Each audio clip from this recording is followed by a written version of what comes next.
오늘 말씀 죄에서 해방된 하나님의 자녀라는 제목으로 함께 이 말씀을 나눠보려고 합니다. 로마서 말씀이 하나님의 은혜가 정말 충만하게 느껴지는 것 같습니다.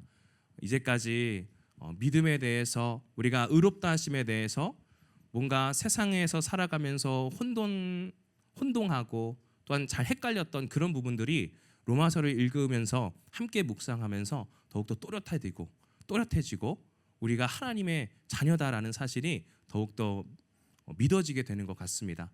그래서 여러분들도 우리 GT 묵상 통해서 로마서 매일매일 묵상하시면서 아멘도 남겨주시고 그렇게 하나님의 그 말씀 안에서 믿음으로 성장하신 여러분 되시기를 주님의 이름으로 축복합니다. 참 감사한 게 우리 의열이가 매일마다 이제 GT 묵상이라 아멘을 이렇게 달고 있어요. 오늘은 못 왔는데 오면은 참 칭찬해 주려고 했는데 아쉽네요. 그래서 그렇게 함께 말씀 가운데 우리가 주님의 임재를 누리기를 원합니다. 오늘 이 로마서 8장 말씀은요, 로마서의 어쩌면 핵심이 된다라고도 할 수 있는 그런 구절이에요.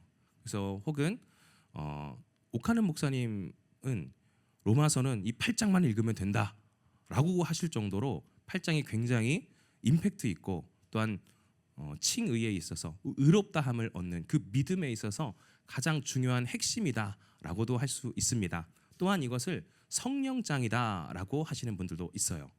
이제까지 7장에서는 우리가 율법에 대해서 정죄를 받고 또한 율법에 의해서 우리가 죄인임을 깨닫고 그런 것들을 나눴다면 이 8장부터는 성령님에 대해서 많이 언급이 됩니다. 하나님의 영, 또한 그리스도의 영, 또 이렇게 성령께서 우리의 마음을 인도해 주신다. 이런 내용들이 정말 많아요. 그래서 8장을 성령장이다라고 하기도 합니다. 오늘 이 로마서 8장의 핵심되는 것, 우리 오늘 나눌 이 말씀의 핵심되는 것은 1절과 2절 내용인 것 같습니다. 함께 큰 소리로 선포해 볼게요. 시작. 그러므로 이제 그리스도 예수 안에 있는 자에게는 결코 정죄함이 없나니 이는 그리스도 예수 안에 있는 생명의 성령의 법이 죄와 사망의 법에서 너를 해방하였음이라. 아멘. 네, 우리가 이제는 율법에 의해서 정죄를 받을 필요가 없다라고 1절에서 선언합니다. 이제까지 사람들의 어떤 손가락질이나 아니면 율법에 의해서 내가 이렇게 죄인인데 율법을 계속 보니까 난 참 의로울 수가 없구나라고 낙담하면서 실망했던 그것들, 그 정죄하면서 이제는 우리가 자유할 수 있다라고 사도 바울이 말을 하는 거예요. 근데 어떻게 자유할 수 있냐? 그냥 나는 죄인이 아니다라고 믿음으로 그런 것이 아니라 2절에 보면 뭐라고 나와 있습니까? 그리스도 예수 안에 있는 생명의 성령의 법이 우리를 죄와 사망의 법에서 해방하였다라고 말해주고 있습니다. 예수님의 생명의 성령의 법이 죄와 사망의 법을 이기고 우리를 해방하였다라는 거죠. 해방은 그냥 풀어주는 게 아니에요. 적군과 싸워서 이겼을 때 그 적군이 포로로 가지고 있던 그들을 해방하는 것, 이것이 바로 진정한 해방의 의미입니다. 그렇다면 예수 그리스도께서 이미 우리를 묶고 있던 죄와 사망의 권세와 싸우시고 그들과의 전쟁에서 승리하셨기 때문에 우리를 해방시키셨다라는 승리의 선언인 것입니다. 우리가 로마에 가면 로마의 법을 따라라라는 말들이 있잖아요. 그것은 우리가 아무리 대한민국 시민이라도 혹은 미국 시민권자라도 로마에 가게 되면 그 로마의 법의 질서에 순종하고 그것을 따라야 한다라는 말과 똑같죠. 자, 이제는 우리가 예수 그리스도께서 죄와 사망의 권세에서 우리를 건지셔서 우리의 신분이 어디로 옮겨진 거예요? 죄와 사망에서 하나님의 나라로, 천국 백성으로 우리의 시민권이 달라진 거예요. 이제는 우리의 질서가 생명과 성령의 법으로 옮겨졌기 때문에 더 이상 예전에 우리가 정죄받던 죄와 사망의 법에서 우리가 완전히 자유하게 되었다. 이것이 바로 오늘 로마서 8장 1절과 2절의 말씀입니다. 하나님의 아들이신 예수 그리스도가 죄인이었던 나를 위해서 이 땅에 오시고 우리의 모든 죄를 담당하셔서 십자가에 죽으신 그 사건, 그리고 부활하심으로 말미암아 하나님의 나라로 가는 생명의 길을 여신 그 사건, 그 사건을 통해서 사단과의 전쟁에서, 원수와의 전쟁에서 승리하고 우리를 죄의 법에서 생명의 법으로 옮겼다라는 사실입니다. 이 사실이 믿어진 여러분 되시기를 주님의 이름으로 축복합니다. 이 해방은요, 예수님의 희생과 부활로 이미 이루어졌습니다. 그런데 원수 마귀는 계속해서 우리를 거짓으로 참소해요. 가스라이팅이라는 말이 많이 유행했었잖아요. 가스라이팅이 무서운 이유가 뭔가요? 예를 들어서 오늘 문혁이도 안 왔네요. 문혁이를 예를 들어서 미술을 이제 예시를 들었는데, 미술을 하는 사람이 있어요. 그 사람의 실력이 출중합니다. 그런데 그 주위에 있는 사람들이 그 사람의 재능을 시기해서 거짓으로 만약에 가스라이팅하면 어떻게 될까요? 아직 이거는 좀 색감이 좀 별로인 것 같아. 스케치가 좀 뭔가 너무 너저분한 것 같아. 좀 더 깔끔하게 할 수는 없을까? 그러면 좀 더 좋은 상을 받을 수 있을 것 같아. 너의 노력이 좀 부족해. 너의 실력이 좀 부족한 것 같아. 이게 주위에서 그 사람을 시기하는 마음으로 가스라이팅 한다고 생각해 보세요. 그럼 그렇게 그 사람들에 둘러싸여 있는 그 사람은 자신의 실력이 너무나 미흡하다고만 생각을 하게 돼요. 이것이 사단이 우리를 가스라이팅하는 법입니다. 거짓으로 우리를 참소하는 법이에요. 하나님은 예수 그리스도를 통해서 우리를 이미 죄와 사망의 법에서 해방하셨습니다. 그런데 사단 마귀, 원수 마귀는 우리의 죄를, 우리의 삶에서 일어나는 그 죄를 들어서 너 이것 봐, 넌 여전히 죄를 지으면서 하나님의 백성으로서는 먼 삶을 살잖아. 그런데 네가 어떻게 하나님 나라의 백성이라고 생각할 수 있는 거야? 너는 아직이야. 너는 아직 죄와 사망의 법에서 해방되지 못했어 라고 거짓으로 참소하는 것입니다. 사랑하는 여러분, 그러나 오늘 말씀은 분명하게 우리에게 말씀하고 있습니다. 우리는 이미 죄와 사망의 법에서 해방된 자다. 이제는 그 죄와 정죄에 의해서 우리의 마음이 쫄 필요가 없다. 우리의 시민권은 이미 천국에 속했다. 그러므로 나를 정죄할 수 있는 어떤 것도 이 세상에 남아있지 않다라고 분명하게 말하고 있는 것입니다. 이제는 우리가 생명과 평안이 넘치는 그 나라를, 삶을 살게 되는 줄 믿습니다. 그래서 우리가 함께 이렇게 선포했으면 좋겠습니다. 오른손을 들고 크게 한번 이렇게 선포해 봅시다. 나는 예수 그리스도로 인해 죄에서 해방됐다. 이제 어떤 정죄도 나를 묶을 수 없다. 다시 한번 선포해 볼게요. 나는 예수 그리스도로 인해 죄에서 해방되었다. 이제 어떤 정죄도 나를 묶을 수 없다.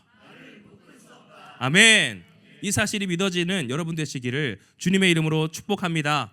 하나님은 이미 여러분들을 하나님의 백성으로 삼으셨습니다. 하나님의 사랑받는 백성으로 삼으셨기 때문에 원수들의 어떤 정죄도 그 정죄하는 그 말들을 귀를 막고서 거부하고 나는 하나님의 백성이다라고 선포하시는 여러분 되셨으면 좋겠습니다.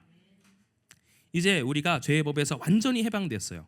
그런데 다음 구절을 읽게 되면은 내가 진짜 하나님의 백성이 맞는 건가? 죄에서 해방된 게 맞는 건가? 라는 생각이 들어요. 5절부터 8절까지 말씀입니다. 함께 교독해서 읽을게요. 5절부터 8절까지 제가 먼저 읽겠습니다. 육신을 따르는 자는 육신의 일을, 영을 따르는 자는 영의 일을 생각하나니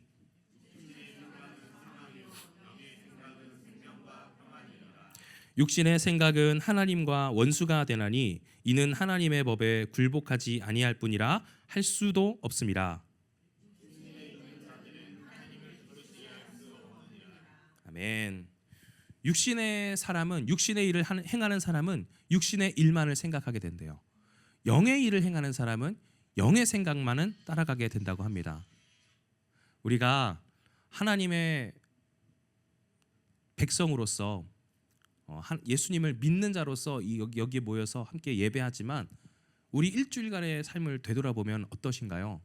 때로는 우리의 육신의 것을 따라가면서 나의 쾌락과 나의 기쁨, 내가 얻게 될 나의 이익, 이런 것들이 조금 더 우선되는 때도 있지 않습니까?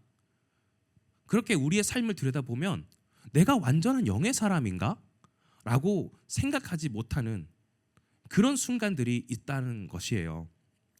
그런 생각이 있는 우리에게 이 말씀을 읽게 되었을 때 나는 여전히 죄와 사망의 법에서 해방되지 않는 삶을 살고 있는 건가라는 의심과 함께 또 사단 마귀의 원수 마귀의 거짓된 참소에 우리가 절망하게 될 수 있습니다. 우리의 삶이 그렇게 거룩할 수만은 없다라는 거예요. 내 삶을 들여다보면은 하나님이 주신 은혜가 있음에도 불구하고 그 은혜에 따라서 온전히 살아가지 못하는 나의 연약함을 발견하고 절망하게 된다라는 거죠. 그런데 여기서 하나님은 반전을 주십니다. 9절 말씀 함께 보시겠습니다. 함께 9절 말씀 선포하겠습니다. 시작. 만일 너희 속에 하나님의 영이 거하시면 너희가 육신에 있지 아니하고 영에 있나니 누구든지 그리스도의 영이 없으면 그리스도의 사람이 아니라. 아멘.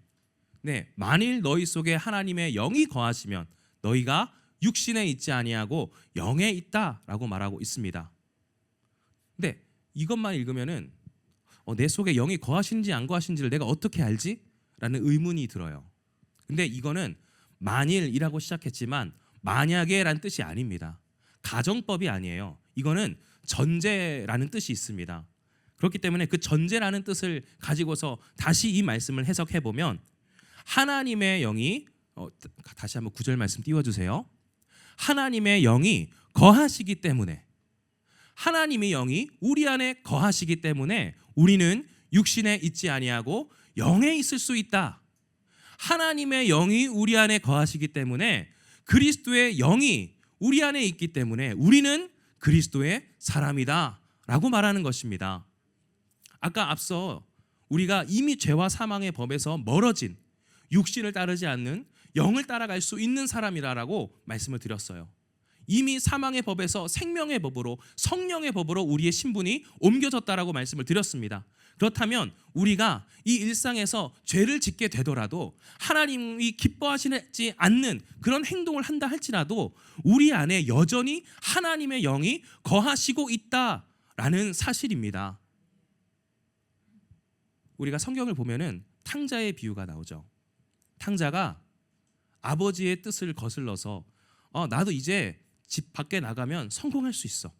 아버지한테 이렇게 많이 배웠으니까 성공할 수 있어라는 생각으로 아버지가 돌아가시면 받을 유산을 미리 당겨서, 불효자죠. 아버지가 빨리 돌아가시라고 뭐 기도하는 것도 아니고 그 유산을 미리 받아서 세상으로 나아갑니다.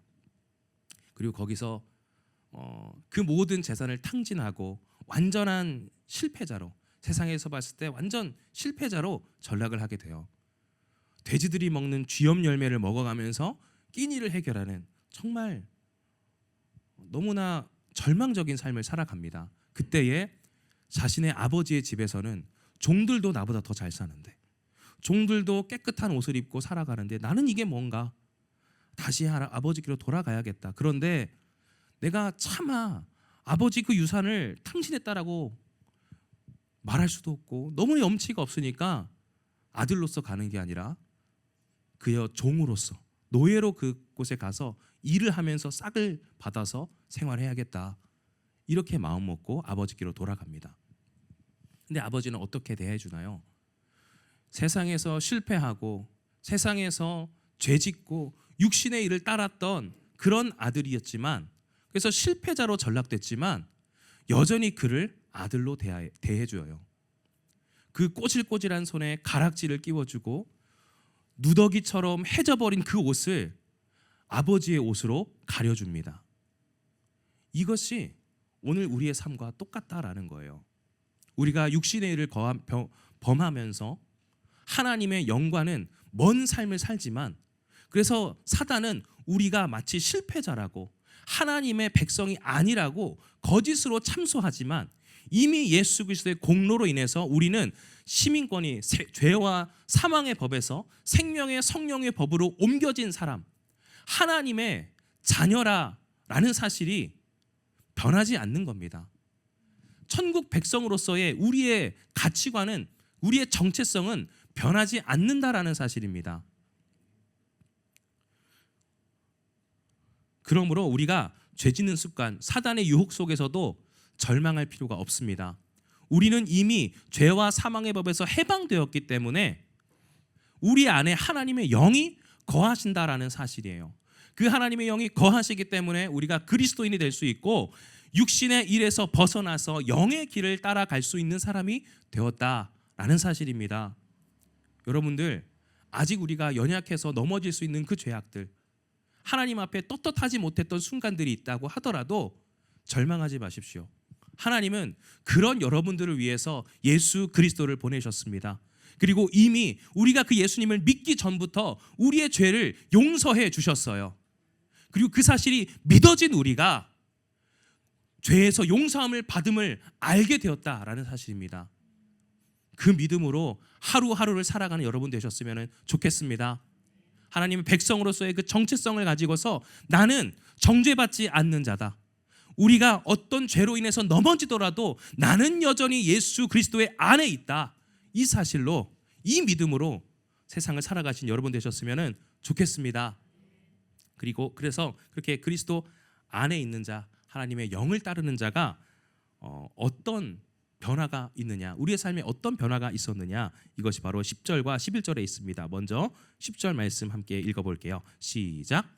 또 그리스도께서 너희 안에 계시면 몸은 죄로 말미암아 죽은 것이나 영은 의로 말미암아 살아있는 것이니라. 아멘. 주님께서 우리 안에 거하시면, 그리스도께서 우리 안에 거하시면 우리의 몸은 이미 죄로 인해서 죽어야 할 운명에 있습니다. 이것은 바꿀 수 없다라는 거예요. 그런데 영은 그리스도의 의로 말미암아 살아있는 것이니라 라고 말하고 있습니다. 우리의 영이 회복된다라는 거예요. 우리의 영은 언제 죽었나요? 아담이 하나님의 말씀에 불순종한 그때부터 우리의 영은 죽었습니다. 그래서 하나님과의 관계가 단절되었어요. 생명과 생명의 나무, 그리고 선과 악을 알게 하는 그 나무의 열매를 따먹지 말라라고 했던 하나님의 말씀에 불순종해서 그 열매를 따먹었을 때 우리의 눈이 밝아졌지만 수치를 보게 되었고 나의 죄를 보게 되었고 나의 연약함을 보게 되었다라는 사실입니다. 하나님 앞에서 떳떳하게 살아갔던 우리의 인생이 이제는 죄로 인해서, 그 죄라는 거울에 의해서 우리의 연약한 모습들을 보게 되었다라는 거예요. 죄를 알게 되었다는 거죠. 그리고 그 죄가 하나님과 나 사이를 막 가로막는 장벽이 되어버렸다라는 사실입니다. 그런데 그리스도께서 우리 안에 거하시기 때문에 우리가 그 죄를 넘어서 이제는 우리 죽었던 영이 살아나게 되었다라고 말하는 거예요. 에베소서 2장 1절 말씀을 보면 그는 허물과 죄로 죽었던 너희를 살리셨도다. 그가 누굽니까? 예수 그리스도예요.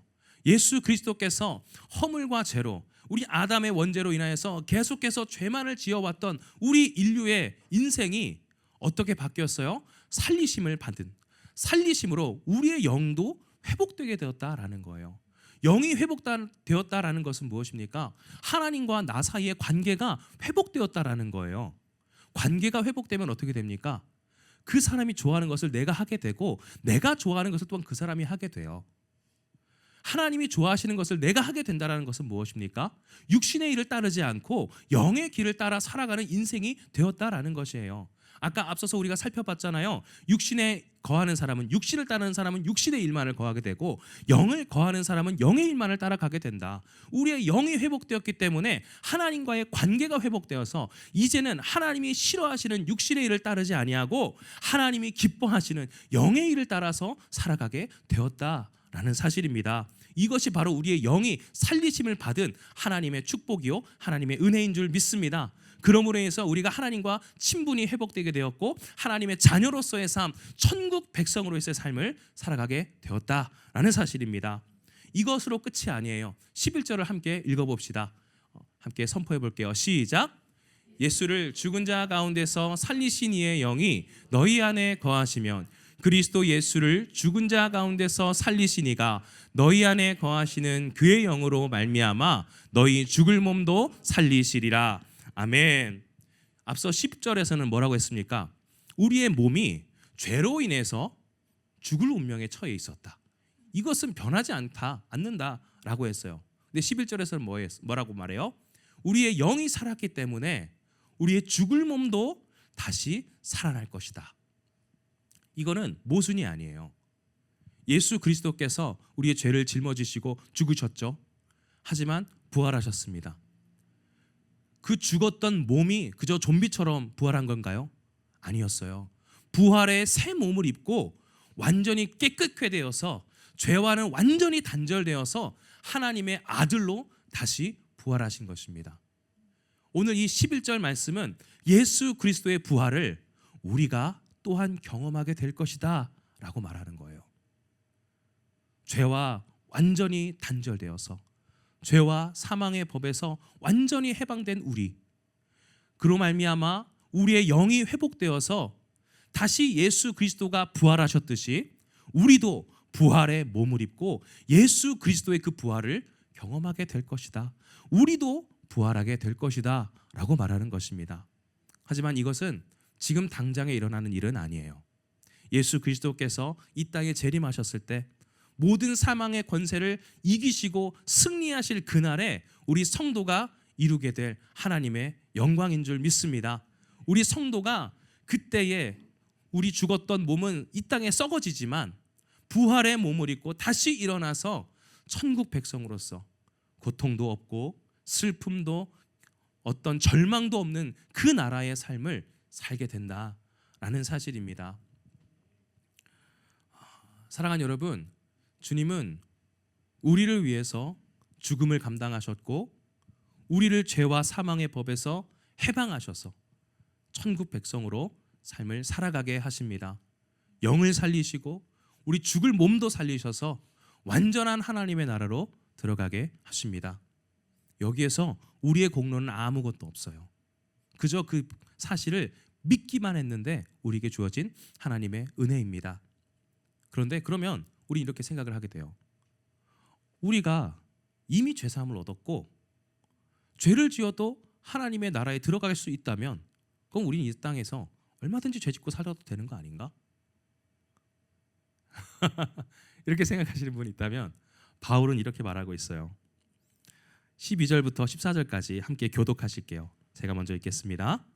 그러므로 형제들아 우리가 빚진 자로 돼 육신에게 져서 육신대로 살 것이 아니니라.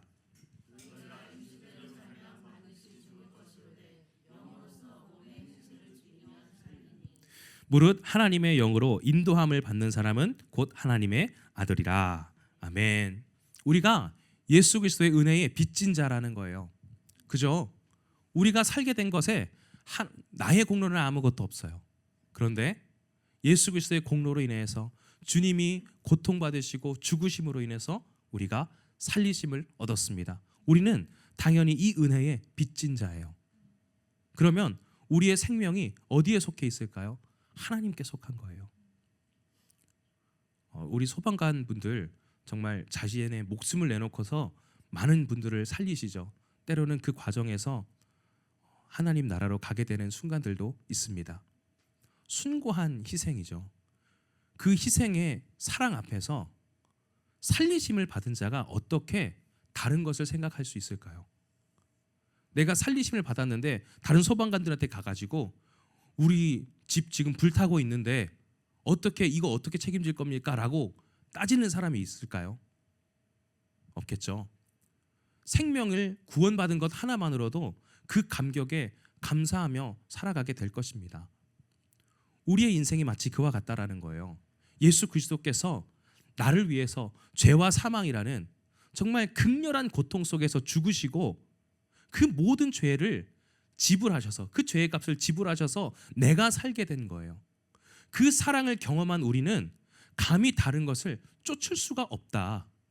감히 우리가 다시 육신의 일을 행하면서 죄와 사망의 법이 우리를 통치하는 것처럼 살아가는 그런 거짓의 삶을 살아갈 수가 없다라는 사실입니다. 예수님으로 말미암아 은혜를 받은 자, 빚진 자는 절대로 육신의 일을 행하면서 살지 않는다라고 바울은 말하는 것입니다. 그렇기 때문에 우리는 다시 사단의 권세에 굴복하는 그 거짓된 삶, 거짓된 참소에 무릎 꿇는 삶이 아니라, 그래서 육신대로 살아가는 삶이 아니라 영의 인도함을 받는 삶을 살아가야 한다. 그것이 바로 하나님의 자녀의 삶이다 라고 말하는 것입니다. 사랑하는 여러분, 우리 모두가 하나님의 사랑받는 하나님의 자녀임을 믿습니다. 우리가 망망대해에 한 척의 배가 있다라고 생각을 해보세요. 그 배는 우리의 삶입니다. 망망대해는 세상이에요. 거기서 우리 스스로 노를 아무리 젓는다고 해도 얼마나 나아갈지는 미지수예요. 그런데 그곳에서 만약에 바람이 분다라고 생각해 보십시오. 우리가 수십 번 수백 번 노를 젓는 것보다 바람 한 번 불면 더욱더 멀리 나갈 수 있는 것이 바로 배의 원리입니다.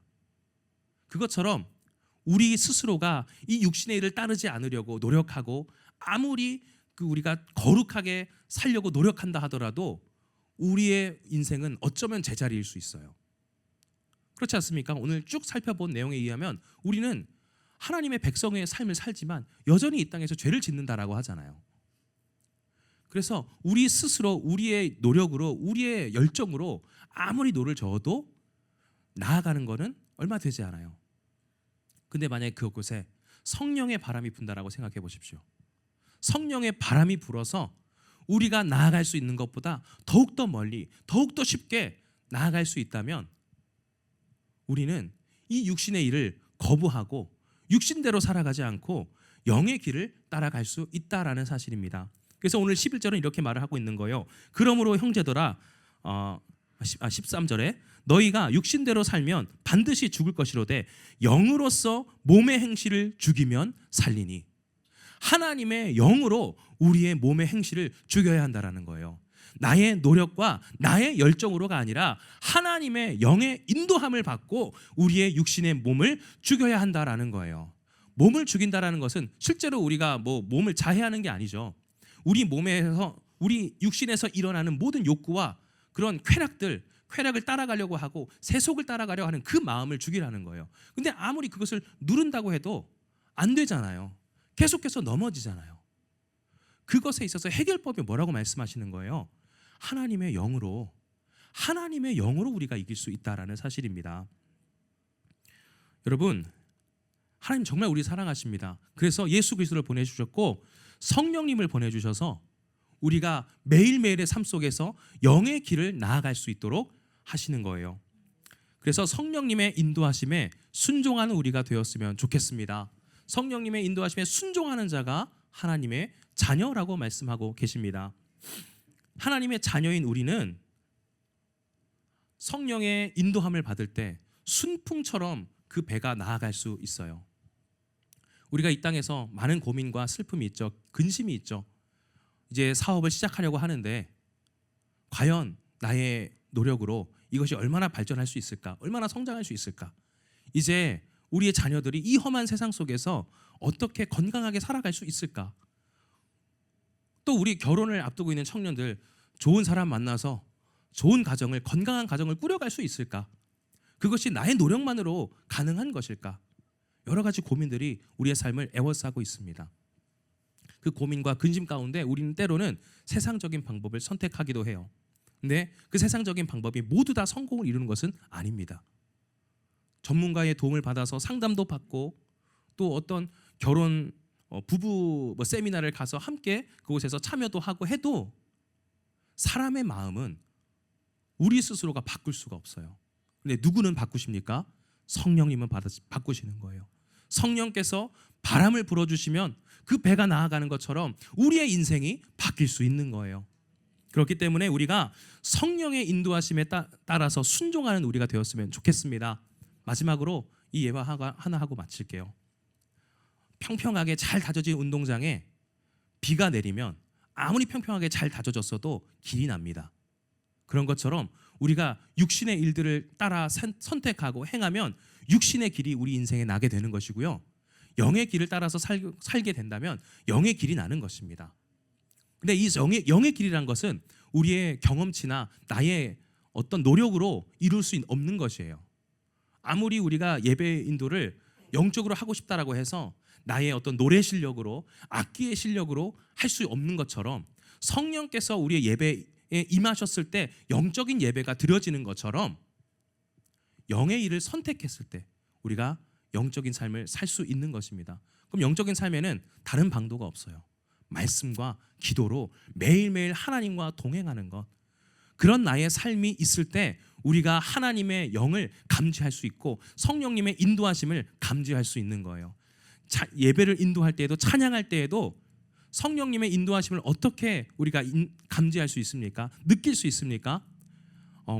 매일매일 우리의 삶에 말씀이 심겨졌을 때, 그 말씀으로 인해서 우리 안에 믿음이 솟아나면서 그 믿음으로 우리의 성령님의 임재를 감지하고 그 성령님의 임재함 가운데, 인도함 가운데 따라갈 수 있는 거예요. 사랑하는 여러분, 그래서 우리의 삶은 내가 이끌어가야 할 그런 무거운 것이 아닙니다. 성령님의 인도하심에 따라 살아가면 그 영의 길이 나서 성령님의 순풍을 타고 우리가 인생을 나아가게 되는 줄 믿습니다. 그 사람이 바로 하나님의 자녀이기 때문에 하나님은 영의 길을 걷는 자, 하나님의 자녀의 삶을 보증하시고 인도해 주십니다. 우리가 그렇게 하나님의 자녀로서 성령님의 순풍을 타고 승리하는 삶을 살아가기를 주님의 이름으로 축복합니다. 성령께서 우리와 함께 하시기 때문에 우리는 하나님의 자녀의 삶을 살고 천국 백성의 삶을 살고, 우리가 이 땅에서 죄를 짓는다 할지라도 다시 돌이켜서 하나님께로 속할 수 있는 권리가 우리에게 주어졌습니다. 그 믿음으로 하루하루를 전진해 나아가신 여러분 되시기를 주님의 이름으로 축복합니다. 함께 이 시간 예배팀 나오셔서 함께 찬양했으면 좋겠습니다. 오랜만에 하는 찬양이에요. 두려움의 멍에 벗네, 나는 주의 자녀라. 다른 어떤 것들을 할까 하다가 이것이 가장 우리의 믿음을 복돋아주고 세워줄 수 있는 찬양이라는 생각이 들었습니다. 우리가 이 찬양의 고백처럼 나는 하나님의 자녀다. 원수 마귀가 어떤 율법으로 나를 정죄한다 할지라도 나는 여전히 하나님의 자녀다. 원수 마귀도 예수님을 유혹할 때 하나님의 말씀을 가지고서 유혹했어요. 그렇기 때문에 우리의 삶에 원수 마귀가 정죄할 때에도 하나님의 말씀을 가지고 정죄합니다. 하나님의 말씀에 이렇게 나와 있는데 너는 그렇게 살지 못하잖아, 그러니까 너는 아직 구원받지 못한 거야 라고 정죄합니다. 그러나 오늘 바울은 분명하게 말합니다. 우리는 이미 죄에서부터 해방된 하나님의 자녀다. 영의 길을 따라서 우리는 승리하는 삶을 살아갈 수 있는 하나님의 자녀다. 성령님의 순풍을 타고 우리가 나아갈 수 있는, 나 스스로 전혀 승리할 수 없었던 나의 연약함에서부터 우리는 승리할 수 있는 하나님의 자녀다. 이 믿음을 가지고서 우리의 삶을 덮쳐오는 걱정과 근심들, 두려움들을 이겨내는 여러분 되시기를 주님의 이름으로 축복합니다. 함께 찬양합시다.